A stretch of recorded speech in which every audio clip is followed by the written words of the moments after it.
CA अगर एक movie होती तो आप उसका नाम क्या रखती? Hunger games. Oh, that's if you have read that book and read that movie, तो फॉर एग्जाम्पल जो अरीना है वो हमारे लिए पेपर्स हैं। एग्जाम्पल FAR1 हो गया, ऑडिट हो गया, कंपनी लॉ, ये हमारे लिए पेपर्स हैं। और फाइनली उसका रिवॉर्ड अच्छा है, ROI is good. CA is a tough course, but CA is not a tough course, it is a course for tough people. तो it makes you tough, CA makes you tough. आपको sports बहुत पसंद है, तो आप sports को और CA को मैनेज कैसे करती हैं? लाइक मैं अगर अपनी बात करूं तो मैं तो अपने सारे हॉबीज़ को पीछे छोड़ देती हूँ। जब पढ़ाई का टाइम आता है तो मुझसे कुछ भी नहीं हो पाता, मैं फिर बोलती हूँ बस पढ़ाई है। तो आप क्या करती हैं, मैं आपसे जानना चाहूँगी। लाइफ लेसन जो मैंने सीखा, you have to be very resilient, कि फेलियर्स फेस करने पड़ते हैं आपको। आप अपना 100% एफर्ट भी पुट करोगे, फिर भी आपके साथ कुछ भी हो सकता है, you never know. So you can always expect the worst but prepare for the best. CA journey में दोस्त कितने इंपॉर्टेंट होते हैं? कि जब मेरे पेपर हो रहे होते हैं या रिजल्ट आ रहे होते हैं, तो मुझे अपने दोस्तों का मैसेज आ रहा होता है, each friend of mine is concerned about my result more. Sir Sajid is one of the best mentor in my life. मैं हमेशा अपने घर में हर जगह उनकी तारीफ करती रहती हूँ और वो तारीफ फेक नहीं होती। For example, if you hang around a group of 5 successful people, 5 ambitious people, you will be the 5th of them. If you hang around negative people, you will be the 5th negative person in that. तुम गिरोगे नहीं तो चलना सीखोगे कैसे, जब तक हारोगे नहीं तो संभलना सीखोगे कैसे। माना वक्त थोड़ा मुश्किल ज़रूर है, लेकिन अगर मुश्किलात से तंग आ गए तो मजबूत बनोगे कैसे। और इकबाल के अल्फाज याद आते हैं, नहीं तेरा नशेमन कसरे सुल्तानी की गुंबद पर, तू शाहीन है बसेरा कर पहाड़ों की चट्टानों पर।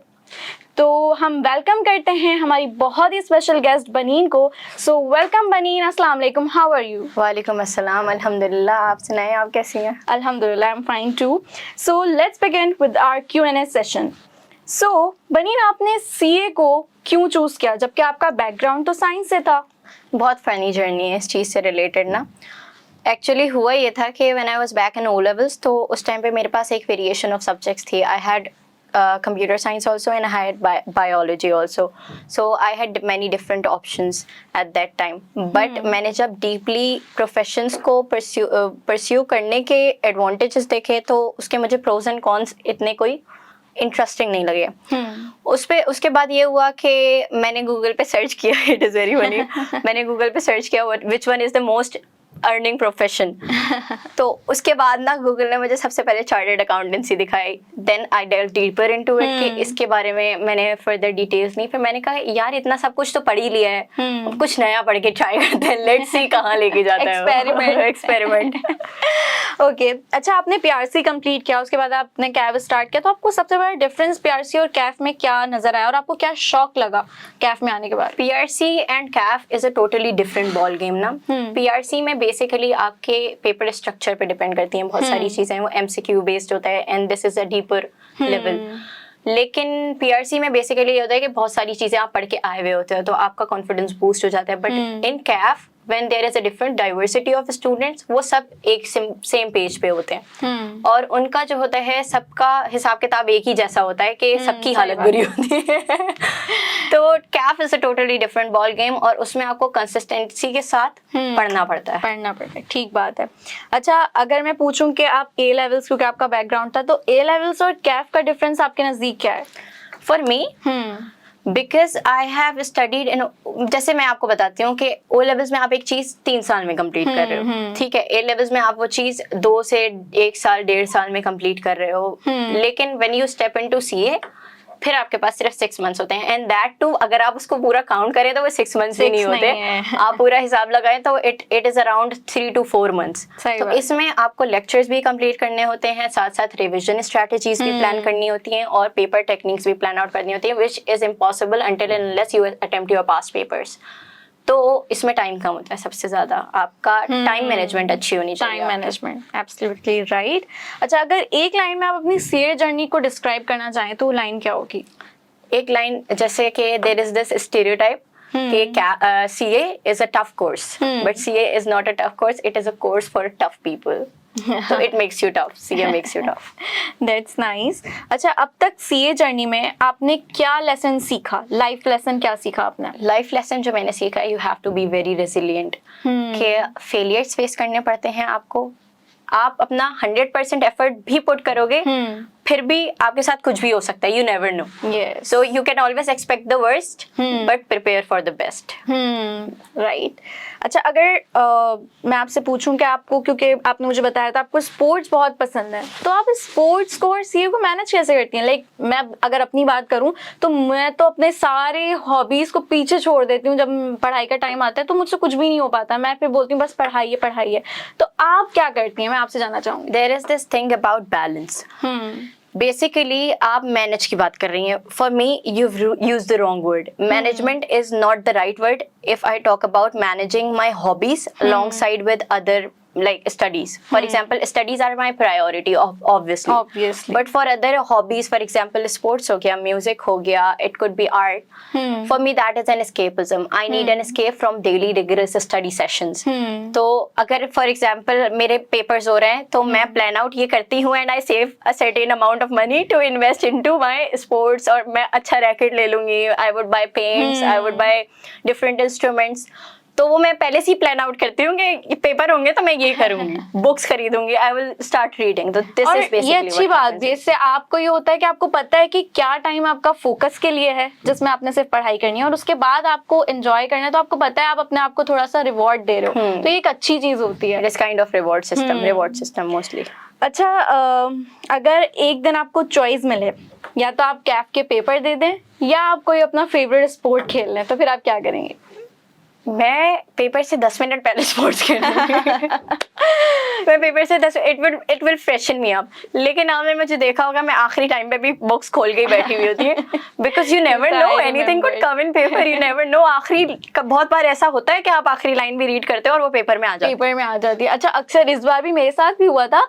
मैंने जो आखिरी दिन में चीजें बस एक बार खोल के देखी थी ना, वो पेपर में आ गई थी. तो मुझे ये हुआ था कि सिलेक्टिव स्टडी नहीं हुई, ये अच्छी चीज हो गई. तो ये अच्छी बात है. होता है. अच्छा, अगर मैं फ्रेंडशिप के बारे में आपसे पूछूं तो आपको क्या लगता है सीए जर्नी में दोस्त कितने इंपॉर्टेंट होते हैं? I think friends are very important throughout your whole life. I would not have been here had it not been my friend circle, had it not been my supportive parents. तो हर तरफ से जो आपका circle होता है ना, उसकी support आपके लिए बहुत इंपॉर्टेंट होती है. फॉर एग्जाम्पल जो हमारे, for example I will give you an example and this is so sweet of my girls, कि जब मेरे पेपर हो रहे होते हैं या रिजल्ट आ रहे होते हैं तो मुझे अपने दोस्तों का मैसेज आ रहा होता है, each friend of mine is concerned about my result more than me. जो आपकी ए लेवल्स की फ्रेंड्स थी? All of my friends from O levels, from A levels, from CA also. I have made very beautiful friendships during this duration also. I found you too. Means you are lucky in friendships. Yes, I am. इसके ऊपर एक और I would say quote one thing कि आपकी basically you attract the kind of energy you emit. If there is any negative energy which is pulling you down, then you have to kick it out from your life. This is very raw and very simple. You have to simply kick it out because it is not a long term benefit for you. तो आपको ये करना पड़ता है कि you have to surround yourself with good people. लोग आपके साथ वैसे. For example, if you hang around a group of 5 successful people, 5 ambitious people, you will be the 5th of them. If you hang around negative people, you will be the 5th negative person in that group. और मैं तो कहती हूँ negative लोगों को तो हटा ही देना चाहिए लाइफ से, क्योंकि वो हटा तो नहीं सकते, लेकिन इग्नोर करना चाहिए. इग्नोर और थोड़ा स्पेस आपको बना लेना चाहिए उनसे ना, ताकि आप थोड़ा पीस में रह सकें. अच्छा, क्या आपके साथ कोई ऐसा यादगार या फनी मोमेंट हुआ है जो आपके फ्रेंड्स के बगैर पॉसिबल ना होता? फ्रेंड्स के बगैर पॉसिबल ना होता. आई रिमेम्बर कि हर बार यही होता है कि when I was back in O levels, तो I had this speech जिसके लिए मेरी प्रिपरेशन कोई नहीं थी. When I entered the school, तब मुझे पता चला कि मुझे अब स्पीच देनी है जाके. तो वहाँ पे मेरे फ्रेंड्स ने बोला कि यार तुम कर लोगी, you will just do it. तो when I was stepping into this profession, सबने मुझे बोला it is very tough, but there were a lot of people, they were saying it is tough but you deserve it, तुम कर लोगी. तो I think that friends do play a huge role. और बहुत सारी उल्टी सीधी हरकतें भी होती हैं. और ए लेवल्स में तो खास तौर पे मैंने सुना है कुछ होती हैं. वो इस तरीके की होती हैं कि friends are there for me for supporting. हम लोग कोई मतलब स्टेज पे जाके स्पीच देना होगा, कोई डम आइडिया होगा, we would always raise it up there. So that is it कि आपका जो बेसिकली जो आपको कभी कभार लग रहा होता है ना कि आइडिया दिस इज वेरी डम फॉर यू, बट जब आप एग्जीक्यूट कर देते हो मे बी आपको वो अंदाजा आपका होता रूट है। बन जाए, you never know. For example आप जब पॉडकास्ट स्टार्ट कर रही होंगी आपको भी लगा होगा दिस इज वेरी डम, मैं जस्ट ये कहने ही वाली थी, आपने मेरे मुंह की बात छीन ली है। दिस इज वेरी डम, लेकिन now you are sitting here and माशाल्लाह से it is performing very well. Yes. And बस- और ये बेसिकली उन स्टूडेंट्स के लिए भी गाइडेंस है जो हमें देख रहे होंगे, जो समझते हैं कि दिस इज नॉट, सब बोरिंग लोग होते हैं, बहुत टफ है। अच्छा, यही चीज ना, हम बहुत सारे थॉट्स आते रहते हैं दिमाग में, लेकिन पता कब चलेगा कि आप कितनी केपेबल हो? जब आप उनको प्लान्स को एग्जीक्यूट करोगे। बहुत से लोग सोचते तो बहुत कुछ है लेकिन करते कुछ भी नहीं है। तो मतलब मैं ये लोगों को भी कहना चाहती हूँ कि भाई अगर आपके कोई आइडिया आ रहे हैं, अगर आपके कोई मेंटोर्स हैं, तो आप उनसे डिस्कस करें। Like honestly speaking, sir Sajid is one of the best mentor in my life. मैं हमेशा अपने घर में हर जगह उनकी तारीफ करती रहती हूँ, और वो तारीफ फेक नहीं होती, क्योंकि वो मुझे अपलिफ्ट करते हैं। मेरा पैशन था शायरी का, एज यू नो के पीपी की क्लासेस में मैं कितनी शायरी करा करती इस थी। पे मैं एक गो हेड दे दूं कि मुझे शायरी नहीं समझ आती, but with the confidence that you step on the stage और जिससे आप डिलीवर कर रही हैं, दैट इज रिमार्केबल और दैट शुड बी परस्यूड। और बहुत ज्यादा अच्छी चीज है ये कि आपको उस चीज के लिए इनकरेज करा है। तो मैं पहले लिखती थी बहुत कम, कभी कभार, और सीए में आने के बाद यू नो कि हमारे पास टाइम कितना कम होता है। लेकिन सर ने जब मुझे अपलिफ्ट किया ना कि मतलब इतना, और फिर मुझे शायरा मशहूर कर दिया, तो मुझे ना एक बूस्ट मिला। फिर मैं और लिखने लगी और मजीद अच्छा मेरी इंप्रूवमेंट हुई। मतलब उर्दू में, क्योंकि उर्दू तो हमारा कोई सब्जेक्ट ही नहीं है, अब उर्दू छोड़े हुए इतना टाइम हो गया, इंटर में पढ़ा था, लेकिन फिर भी अब मेरी उर्दू ना इतनी इंप्रूव होती जा रही है, तो मुझे खुशी होती है। और इसका सारा क्रेडिट मैं सर साजिद को देती हूँ। अगर वो मुझे अपलिफ्ट ना करते तो शायद मैं इतना ना लिखती। तो ये उनका बहुत मैं एक शुक्रिया अदा करना चाहूंगी। We have been blessed with good principles. Like I have always been blessed with good mentors who have uplifted me. अगर आप कोई डम आइडिया भी उनके पास लेके जाओ ना, they would encourage you. और वो चीज लॉन्ग रन में आपके लिए कॉन्फिडेंस बूस्ट कर देती है। अच्छा, आपके लिए फेलियर का मतलब क्या है, और कभी क्या आपको फेलियर फेस करना पड़ा है, और अगर करना पड़ा है तो आपने खुद को कैसे मोटिवेट किया है फिर? For me, the word failure does not exist. Okay. Why? Because I personally think that if you are facing a certain failure or a phase of life, that is your experience. And experience सबको होते हैं, बुरे होते हैं, अच्छे होते हैं, it depends. तो फेलियर से ज्यादा आई वुड से कि एक एक्सपीरियंस हो गया, नेगेटिव एक्सपीरियंस है, पॉजिटिव एक्सपीरियंस है, इट डिपेंड्स ऑन यू कि आप उसको किस तरीके से रिवर्ट बैक करते हो, उस पर किस तरीके से बाउंस बैक करते हो। तो for me the word failure does not exist, क्योंकि आपको पता होगा एग्जाम से पहले मेरे साथ हमेशा कोई ना कोई हेल्थ इश्यू हो जाता है। तो this is how you have to. और फेलियर पे जो लोग संभल जाते हैं ना, मैं कहती हूँ वो फेलियर को समझते हैं कि फेलियर आपको सिखाने आए। लेकिन जो लोग अगेन दोबारा एक ही मिस्टेक रिपीट करते हैं, तो फिर मैं कहती हूँ कि उनको फेलियर का मतलब ही समझ नहीं आया। It is a learning lesson for you. Failure is mostly your learning lesson. अच्छा, आपको कभी क्या ऐसा फील हुआ कि सीए जर्नी छोड़ देनी चाहिए? इनिशियली लगता था, लेकिन मैंने कहा कि यार अब तो आ गए, ईगो इशू है, अब तो करेंगे फिर आपका इंटरेस्ट आना शुरू हो जाता है फिर आपको। और जब कोई चीज आप चैलेंज लेके एक्सेप्ट करते हो ना, मैं कहीं सुन रही थी ये चीज कि जब भी आप अपनी ईगो पे कोई बात ले लेते हो ना, तो वो कितनी मुश्किल चीज हो ना, आप उसको करके हटते हो। पढ़ाई के मामले में तो हमारे ईगो इशू है कि ये नहीं हो रहा ना पास, तो ये तो पास करके करना ही है, तो पास करके दिखाना है। 10 से 12 घंटे, 13 घंटे, 14 घंटे लग जाने चाहिए। ऐसे ही करते हैं। अच्छा, क्या सीए ने आपको कुछ समझाया, कुछ सिखाया? बहुत कुछ सिखाया, जैसे मैंने कहा आपको कि रेजिलियंस सिखाया मुझे, ठीक है। तो और बाकी ये कि जो आपकी प्रोफेशनल लाइफ होती है, हर स्टेज पे आपको डिफरेंट चीज़ें फेस करनी पड़ रही होती हैं, ठीक है। सबसे बड़ी चीज़ उसमें, you might have, every teacher would have said this, कि आपको कंसिस्टेंट रहना पड़ता है। हम लोगों के साथ ये होता है कि we look for external motivation. भाई अभी मोटिवेशन नहीं मिल रही, चलो एक यूट्यूब वीडियो देख ली, मोटिवेट हो गए, किसी मोटिवेशनल स्पीकर की वीडियो देख ली। But I think that it is always discipline over motivation. कि डिसिप्लिन इज कि आपका अभी मूड नहीं हो रहा, मेरा पढ़ने का दिल नहीं चाह रहा, लेकिन आप फिर भी पढ़ रहे हो जबरदस्ती। और ऐसा भी नहीं होता, consistency is not always giving you 100%। कि अगर आप एक दिन 6 घंटे पढ़ रहे हो, तो आप जो है क्या कहते हैं, दूसरे दिन वही फोकस के साथ 6 घंटे, it could be 5, it could be 4 and it could be 7 also with better productivity. तो दिस इज कॉल्ड कंसिस्टेंसी। हम लोग कंसिस्टेंसी के मीनिंग को भी मिसअंडरस्टैंड करते हैं, और हम लोग डिसिप्लिन को मोटिवेशन से कंपेयर करते हैं, which is not a comparison. Discipline होना हमारी लाइफ में जरूरी है रादर देन मोटिवेशन।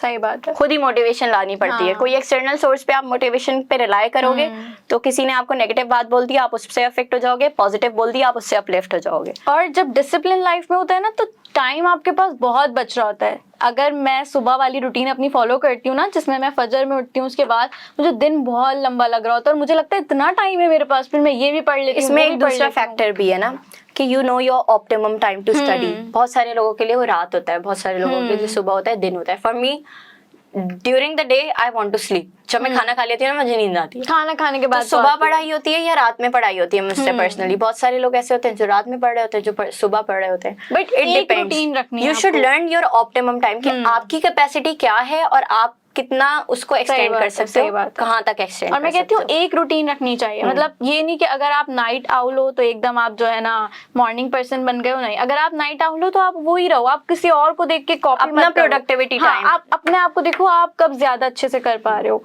तो यही चीज। अच्छा, आपने अपने आप को समझने में सीए ने हेल्प की है कि जिसकी वजह से आपने अपने आप को समझा हो बहुत सारी चीजों में? आई थिंक अब ये थोड़ा सा डीप जाएगा कि एक बंदा ना अपने आप को ट्रूली नहीं समझ सकता। सही है। There is always layer over a person. ठीक है। आपके एक्सपीरियंसेस, जब आपके एक्सपीरियंसेस होते हैं ना तो उसके बाद आपको रियलाइज होता है कि मैंने तो सोचा था मैं ऐसे रिएक्ट करूंगी लेकिन मैंने ऐसे रिएक्ट किया। फिर उसके बाद मैंने तो सोचा था मैं इसके बाद इस तरीके से बाउंस बैक करूंगी लेकिन मैंने ऐसे किया। तो you figure out yourself along the way. You can never know yourself truly, and there is always a room for improvement and always a scope for learning. So this is the thing. Okay. अच्छा, अगर आप अपने past वाली बनीन को एक advice देना चाहती कैफ से पहले तो वो क्या एडवाइस होती है? कैफ से पहले I would say that it always gets better. और मैंने आपके साथ ये भी बोला होगा there is always a September attempt to March attempt. But then again जिस तरह बुरा टाइम अच्छा नहीं हमेशा नहीं चलता वैसे ही अच्छा टाइम भी हमेशा नहीं चलता। सही बात। तो अगर आप कुछ चीज फेस कर रहे हैं तो it always gets better. And there is always better reward for you. You just have to give your 100%. और पेशेंस आपको अपने अंदर बहुत लानी होगी। You just have to learn. Maybe I learned it along the way too. Baneen, seniors और mentors का role आपकी सीए जर्नी में कैसा रहा है या आपकी पूरी लाइफ में ही? As I've told you before, और आपने भी मुझे बताया कि सर साजिद की यहाँ पे बात हो रही थी फॉर एग्जाम्पल, तो I have always been blessed with different teachers जो कि उन्होंने मुझे इनकरेज ही किया है मेरी जर्नी में। And them boosting their self esteem brings you to another world. आपको जो चीज़ नहीं लग रही होती ना कि आप ये चीज़ कर सकते हो, आप वो चीज़ कर जाते हो। जैसे फॉर मी पर्सनली मुझे बहुत सारी चीज़ें लगती थी मैं नहीं कर पाऊंगी, but they saw potential, they appreciated it and I polished it. तो अब मैं कुछ भी कर सकती हूँ। अगर मुझे आप कोई भी टास्क दोगे I will be able to do it because then again मुझे एक काइंड ऑफ ट्यूटरिंग वैसी मिली है। My mentors have been there for support. For example अगर मैं पेपर की रात को भी किसी टीचर को टेक्स्ट करूँ ना कि ये चीज़ मुझे नहीं समझ आ रही, they would respond to it. तो मेंटर्स अल्हम्दुलिल्लाह again I have been blessed with great mentors who have been there and I remember them. कुछ टीचर्स ऐसे होते हैं जो आपको इम्पैक्ट छोड़ देते हैं, तो I always hold them in high regard. और ये करना भी चाहिए। मैंने कुछ लोग को ऑनेस्टली देखा है जो टीचर्स की रिस्पेक्ट नहीं करते, भले वो सामने से फेक बनने की कोशिश करेंगे बट वो उनके बैक पे जो है ना उनको हमेशा बुरा कहते हैं। लाइक अगर कोई भी टीचर है जिन्होंने आपको इतना सा भी, मैं कहती हूँ इतना सा भी कुछ पढ़ाया है ना, आपको इल्म दिया है, कुछ सिखाया है, हमेशा मेरी मदर ने, मेरे पेरेंट्स ने मुझे यही सिखाया, इतना सा भी किसी ने आपको कुछ सिखाया आप रिस्पेक्ट करो। रिस्पेक्ट आपको is not even about teachers यहाँ पे ना। For example, if I am sitting with you, I get inspired from you. आपकी कुछ certain चीजें होंगी जिससे मैं pick up करूँगी और मैं बोलूँगी कि यार this person has this good thing in them which I should learn to adapt. Yes. और ये attitude अच्छा होता है। ये होना चाहिए इंसान में कि आप अगर किसी के साथ बैठ रहे हो, apart from the negative aspect, you should learn with the positive. तो it depends on you, what kind of aspect, what you have, what kind of perspective you have, किस तरह का आप उससे behavior pick कर रहे हो। सही बात है। तो यही बात होती है। अच्छा, क्या आपको लगता है कि पेयर प्रेशर पॉजिटिव होता है सीए में? पीयर प्रेशर पॉजिटिव क्यों होता है यहाँ पे सीए में? पॉजिटिव भी होता है, नेगेटिव भी होता है, क्योंकि जब when you enter in this profession you would see every student studying. सब पढ़ रहे होते हैं तो एक मोटिवेशन बूस्ट भी मिल जाता है कि हमें भी पढ़ना है। ऑन द अदर हैंड सब पढ़ रहे होते हैं तो आप ये सोचते हो मैं शायद उतना नहीं पढ़ रही जितना सही मुझे बात पढ़ना है, चाहिए. हाँ. इट डिपेंड्स ऑन और वो भी होता है ना, दोस्तों को कॉल करो यार तेरा हम्म. कितना सिलेबस हो गया, वो बोलती है मैंने तो ये भी कर लिया वो भी कर लिया, वो हाँ. सामने वाला बंदा वही कॉन्फिडेंस वही डाउन. confidence. तो यही होता है कि ना मतलब पीयर प्रेशर नेगेटिव भी होता है पॉजिटिव भी होता है. इट डिपेंड्स कि आप अगर एंड टाइम पे सबको पढ़ते हुए देखोगे और सबके कंप्लीशन सही होते हुए बात है. देखोगे यू वुड गेट एंजाइटी कि मैंने क्यों नहीं पूरा किया. सही बात है. अच्छा मैं कहती हूँ उसको थोड़ा पॉजिटिव ले लेना चाहिए. लाइक अगर मैं बहुत अच्छे से भी सारी चीजें पढ़ रही हूँ ना, फिर भी जैसे अगर मैं कहीं ग्रुप में डिस्कशन देख रही हूँ कि इस बंदे ने तो ये भी कर लिया मैंने क्यों नहीं किया, फिर मुझे ना एक बूस्ट मिलता है. बोलती हूँ नहीं मुझे अब जल्दी से ये भी करना है. तो मैं उसको थोड़ा अगर नेगेटिव जा भी रही हूँ तो ना मैं पॉजिटिव लेके शिफ्ट कर जाती हूँ उसको. अच्छा माशाल्लाह से आप बहुत अच्छी इंग्लिश बोलती हैं, आपकी कम्युनिकेशन स्किल्स बहुत अच्छी हैं. तो मैं आपसे ये पूछना चाहती हूँ कि एक सीए स्टूडेंट के लिए इंग्लिश कम्युनिकेशन कितनी इंपॉर्टेंट है. इंग्लिश कम्युनिकेशन भी और वैसे भी लोगों को overall communication skill. I personally think कि आपका एक एस्पेक्ट है यहाँ पे आर्टिकलशिप वाला, एक स्टेज है आपकी. तो आई think that mostly for example इसमें मैं आपको एक एग्जाम्पल यही देती हूँ जैसे हमारे टीचर ने दी थी कि आपको ना चीज़ बेचनी आनी चाहिए मोर देन उसकी चीज़ पे. कि आप अगर 4 लोगों के साथ बैठे हो ना you should have the power कि आप उन 3 को तो अपने साथ ले जाओ. तो जैसे उन्होंने क्लास में पूछा भी था तो मेरे दोस्तों ने मेरा हाथ उठा दिया था कि she has the power like this. तो आपके अंदर ये चीज़ होनी चाहिए है कि आप सामने वाले बंदे को बैठ के उससे empathize, put yourself in their shoes and think about the situation in a way जिस तरीके से वो सोच रहे होंगे. फिर उनके हिसाब से आप उनको प्रोज एंड कॉन्स दिखाओ कि this and this is the pro. Basically ये इमोशनल इंटेलिजेंस है. Kind लोग of, अब इस पे kind of. काफी काम कर रहे हैं. काइंड ऑफ पहले तो हमारे इमोशनल इंटेलिजेंस आईक्यू को भी नहीं समझा जाता था, फिर ईक्यू आ गया तो लोग कंफ्यूज हो गए. अच्छा अगर आप अपने जूनियर्स को एडवाइस देना चाहें कि वो कैसे इंप्रूव करें अपनी कम्युनिकेशन स्किल्स या इंग्लिश में खास तौर पर मैं बोलूंगी क्योंकि ज्यादातर लोगों को इंग्लिश में प्रॉब्लम आती है, तो उनको आप क्या एडवाइस करेंगे? What I would advise is reading. Reading is very important from you. I remember a teacher of mine said कि जब आप कोई चीज़ फॉर एग्जाम्पल आप कोई चीज़ पढ़ रहे हो या किसी से बात कर रहे हो ना हमारी डिफॉल्ट सेटिंग क्या है, it is Urdu and there is no bad in it कि आपको कोई भी आपकी मदर लैंग्वेज है you should learn to respect it. ठीक है बात है. लेकिन जब आप रीडिंग करते हो ना तो जिस लैंग्वेज में आप वो चीज़ पढ़ रहे होते हो you start thinking in the same way. जब आप उस तरीके से थिंक करते हो ना तो जैसे आप मुझसे कोई सवाल करोगी ना या मैं कोई सिचुएशन एनालाइज कर रही होंगी उससे मैं ये करूंगी कि I would think in that language जिसकी वजह से व्हाट आई वुड से वो उसी लैंग्वेज में होगा. One more thing is to roll your tongue. आपको लैंग्वेज में इशू हो रहा है, आपको किसी चीज में इशू हो रहा है, you should roll your tongue. By roll your tongue means speak. कोई डजेंट मैटर कि आपका कौन मजाक उड़ा रहा है, किधर मजाक उड़ा रहा है, बिकॉज दे वुड तो जिन्होंने मजाक उड़ाना होगा ना they would always find a reason to do so. सही बात है. सो आपकी प्रोग्रेस उस चीज से इफेक्ट नहीं होनी चाहिए. तो मैं ये कहना चाहूंगी, अच्छा आपने ये बात बिल्कुल ठीक बोली और मैं एक चीज बोलूंगी जो मैं भी खुद इम्प्लीमेंट करती हूँ कि मैं एक वोकैबुलरी डायरी बना के रखती हूँ. जैसे अगर कहीं भी जैसे मैं ऑडिट की बात करूँ तो ऑडिट पढ़ते दौरान बहुत सारे वोकैबुलरीज ऐसी आती हैं जो थोड़ी डिफरेंट होती हैं, आपने कभी नहीं पढ़ी होती. तो फिर मैं उसको सर्च करती हूँ चैट जीपीटी, उसकी मैं बोलती हूँ उसका सिनोनिम भी बताओ, उसका जो है ना एंटोनियम भी बताओ, उसकी सारी चीज़ें बता दो, उसका सेंटेंस भी बताओ, उसका मुझे ये भी बताओ कि उसके उर्दू में मीनिंग क्या, मतलब वो बाकायदा उर्दू में भी लिख के देता है. मैं बोलती हूँ कि उसको मुझे एक्सप्लेन भी करो. तो आप जब इतनी डिटेल में एक वोकैबुलरी की वर्ड को पढ़ लेते हो ना और तो वो आपके फिक्स हो जाता है. बहुत सारे ऐसे वर्ड्स हैं, मैं खुद हैरान हूँ कि ऑडिट की वोकैबुलरी मेरे दिमाग में फिक्स हो गई है. And you can also apply it in your regular life. Obviously मैं करती हूँ अक्सर. So then again, it is a kind of book that you are reading. It is reading all the way, reading all the way. This is the core thing that you have to learn reading. अच्छा आपके नजदीक CA journey में सबसे बड़ा compromise क्या था? Compromise में ये रहा है कि ना because my stress management is very sick. कोई भी पेपर्स हो रहे होते हैं ना मैं हमेशा अपनी हेल्थ को कॉम्प्रोमाइज कर लेती हूँ. फॉर एग्जाम्पल खाऊंगी नहीं या खाऊंगी ज़्यादा तो मेरे लिए कॉम्प्रोमाइज़ ना ड्यू टू माई स्टडीज़ हमेशा हेल्थ रही है और मुझे हमेशा पेपर से पहले हेल्थ इश्यूज आ ही जाते हैं बिकॉज ऑफ दिस. तो maybe I learn it along the way to this thing also obviously. अच्छा क्या आपको लगता है कि पर्सनल लाइफ और सोशल गैदरिंग्स बहुत अफेक्ट होती हैं सीए स्टूडेंट की? when you have a goal so big, तो कहीं ना कहीं तो आपको कुछ ना कुछ तो अफेक्ट करना पड़ेगा. और एक और बात है कि जो आपके जेन्युइन फ्रेंड्स होंगे, they wouldn't go anywhere. They will remain there. तो जो आपकी इस तरीके से आपको लोगों की भी पहचान हो जाएगी कि अगर आपने उनको टाइम नहीं दिया तो वो आपके साथ रह भी रहे हैं या they have moved on. But then again, फिर everybody has their own personal journey and you majorly grow out from a lot of friendships. Some friendships stays with you. So you learn to filter out people from your life. अच्छा, आपने किसी की शादियां वगैरह छोड़ी अपने cousins की जो कि आपके बहुत क्लोज? अभी तक हुई नहीं है. और अगर होती है तो मैं पहले से तैयारी करके रखती हूँ कि शादी तो अटेंड करनी है, because I cherish getting ready. मैंने बहुत सारी शादियां छोड़ी हैं, सब मुझसे नाराज होके. दावत छोड़ी है, नो डाउट, दावत तो छोड़ी है. शादी अभी तक आई नहीं है. मैं शादी की डेट आगे करवा लेती हूँ, पेपर्स के बाद करवाती हूँ. इतना रो पे बनी इनका. हाँ, शादी की डेट आगे करवाती हूँ कि पेपर्स में तो नहीं होनी शादी, आप शादी की डेट आगे करें. सही सही, ये भी अच्छा है एक तरह से.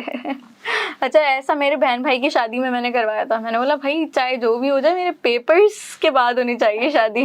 जो खानदान में शादी हो रही होती है ना, इफ फॉर एग्जांपल कजन्स ही हो गए, because I am the eldest of my house, तो कजन्स ही हो गए तो उनकी शादी तो मैं आगे करवा लेती हूँ कि ये तो शादी आगे ही होगी क्योंकि मुझे तैयार भी होना है, पेपर्स भी देने. तो अब आप देख लेंगे, वरना मेरी नाराजगी है. ये हो जाता है फिर. सीए अगर एक मूवी होती तो आप उसका नाम क्या रखती? Hunger Games. Oh, that's If you have read that book and read that movie, तो for example जो अरीना है वो हमारे लिए पेपर्स हैं. एग्जाम्पल FAR1 हो गया, ऑडिट हो गया, कंपनी लॉ, ये हमारे लिए पेपर्स हैं. और फाइनली उसका रिवॉर्ड अच्छा है. ROI is good. हाँ, गुड नेम. अच्छा, एग्जाम्स के दौरान कोई वियर्ड या फनी हैबिट जो हमेशा आपके साथ होती है? हमेशा मेरे साथ ये होती है कि मुझे कोई मेजर हेल्थ इशू आ जाता है जिसकी वजह से मैं बेड पे लेट जाती हूँ. ये वाला मेजर हेल्थ इशू आ जाता है. फॉर एग्जाम्पल इसमें मैं आपको एक फनी चीज ये बताती हूँ कि मेरे साथ A लेवल्स में when I had my exam week ahead of me, तो 5 दिन पहले मुझे मीजल्स हो गए and I was isolated completely. तो मेरे साथ हमेशा कुछ ना कुछ एग्जाम से पहले हो जाता है. When I was giving my first O levels paper I had Covid. फिर वहाँ पे जो 20 लॉकडाउन हो गया था, पेपर्स होने नहीं होने ये चल रहा था पूरे through out the O level journey. तो first O2 was like there was COVID, expected grade, और वो वाला जो अक्टूबर नवंबर था उस पे शिफ्ट हो गया. सेकंड पेपर्स कैंसिल होके नेक्स्ट मंथ पे चले गए. सिचुएशन ही कुछ ऐसी बन जाती है. थर्ड पॉलिटिकल, A2 में AS में आपको याद होगा there was political abrupt in the country, उसकी वजह से हमारे पेपर्स आगे बढ़ गए, कैंसिल हो गए. फिर फोर्थ जो A लेवल्स हुआ उसमें लास्ट ईयर फिर तो मैं बीमार पड़ गई. Last year during CAF family emergency आ गई थी. My father was shot. तो ये हो जाता है मेरे साथ कुछ ना कुछ. हर एग्जाम सीजन से पहले कुछ ना कुछ हो जाता है.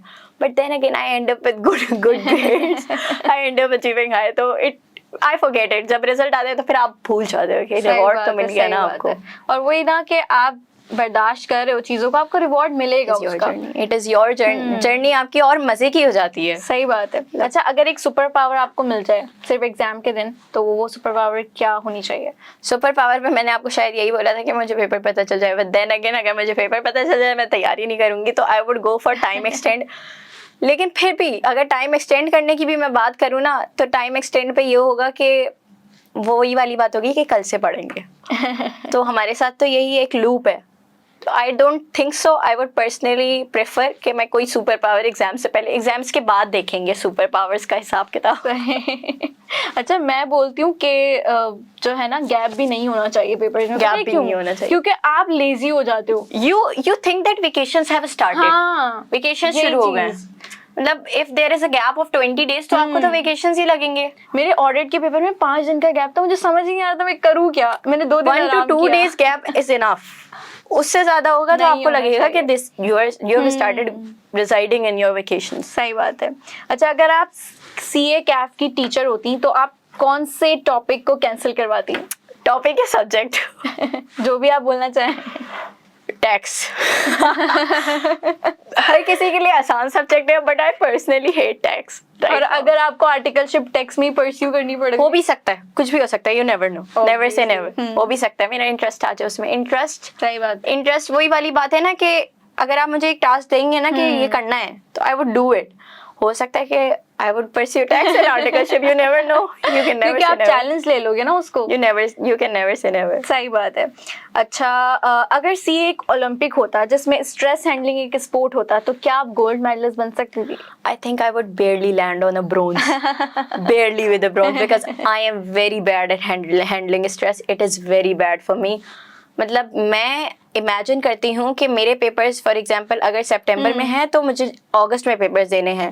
देन उसके बाद भी मैं अगस्त में स्ट्रेस, पैनिक अटैक्स ये सब चल रहा होता है. तो I am very bad at, maybe I learn this along the way too. I am very bad at handling stress. अच्छा, अगर आपको एक दिन के लिए आईकैप का प्रेसिडेंट बना दिया जाए तो आप क्या रूल चेंज करेंगी? I would incorporate CA universities, honestly, Okay. convert it into a degree and universities so that we can gather more students because this is a very underexploited profession. A lot of people are just embedded with stereotypes कि इसमें बहुत पढ़ना पड़ता है, life खत्म हो जाती है, बोरिंग लोग होते हैं. आप किसी CA एस्पिरेंट या CH क्वालिफाइड चार्टर्ड अकाउंटेंट से मिल के तो देखो, फिर आपको पता चलेगा कि कितने मजे के लोग हैं इस प्रोफेशन में. बहुत.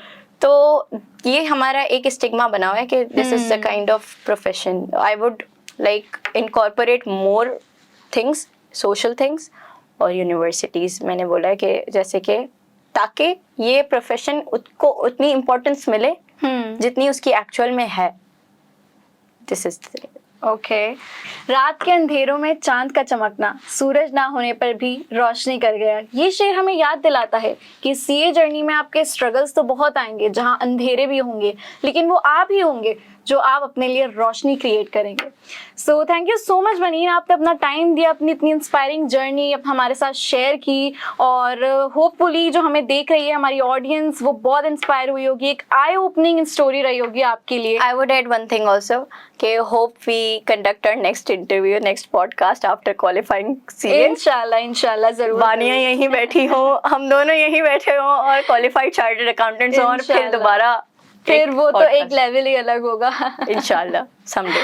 सो thank you so much for watching us. और अगर आप और भी हमारे साथ पॉडकास्ट देखना चाहते हैं तो जुड़े रहिए हमारे साथ and like, comment, share and subscribe, क्योंकि नेक्स्ट एपिसोड में और भी इंस्पायरिंग गेस्ट को लेकर आ रहे हैं CAF diaries by Keynes school of business studies. Thank you.